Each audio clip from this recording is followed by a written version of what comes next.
chikang hiwalay daw, di ba? Wala na. Hindi kami tinatablan yan. Bahala sila sa buhay nila.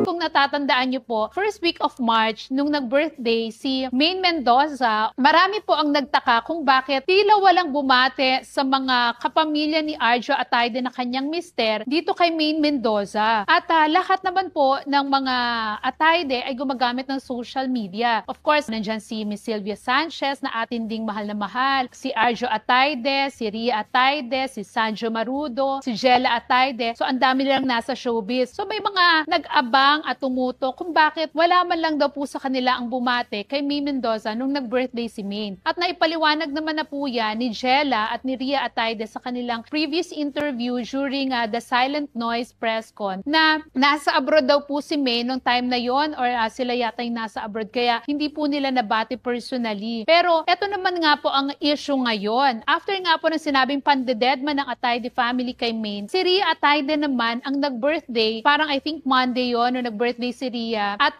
nakita nga po natin doon sa posted video ni Bayani Agbayani sa TikTok na ngayon ay deleted na raw by the way na nawawala or absent si Maine Mendoza doon sa celebration ng family. Andoon po ang kanyang mister na si Arjo Atayde na nag-abot pa ng cake kay Ria na kanyang younger sister. At syempre, dahil family gathering yon at may mga kaibigan katulad nga po ni Bayani Agbayani na nandun, nagtataka ang marami kung bakit wala si Maine Mendoza. So, hindi po naiwasan na yung mga netizens ay mag-isip kung ano raw ba talaga ang nangyayari. At actually, hanggang ngayon, nadadawit pa sa power couple issue na di umano'y naghiwalay itong sina Arjo at Maine. Kasi nga po kung matatandaan nyo, sa simula po ng taong ito, may kumalat na power couple na di umano'y naghiwalay. So ngayon naman, dahil nga sa mga ganitong ganapan na hindi nakikitang magkasama sina Arjo at Maine at hindi rin kasama si Maine sa gathering ng family ni Arjo, may mga nag-iisip na kung sila raw ba yung power couple na naghiwalay. Upon checking doon sa Instagram account ni Maine Mendoza, wala naman talaga siyang mga latest na post about sa family nila ni Arjo. Kaya lang, ang hindi pa nasasagot is kung bakit parang may distance ngayon sa pagitan ni Maine at saka ng family ni Arjo. So far naman, ang pinaka-latest nga na sinabi ni Miss Ria Atayde, they're okay. At sabi nga niya,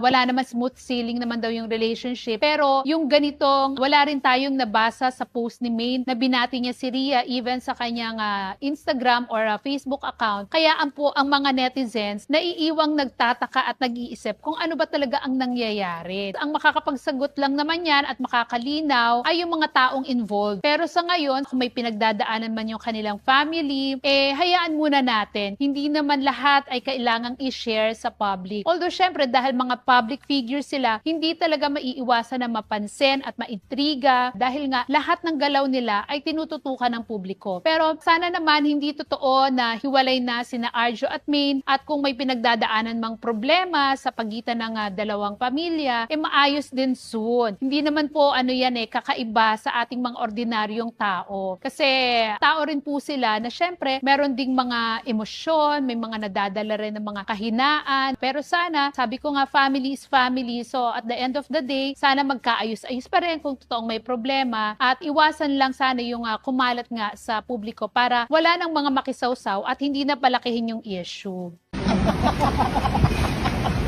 Yun lang. Pero hindi ka nagulat na, saan galing to? Diyos ko. Hindi, worst pa nga yung pinagdaanan namin yan doon, di ba? Oo, pero ito yung first time na chikang hiwalay daw, di ba? Wala na. Hindi kami tinatablan yan. Bahala sila sa buhay nila.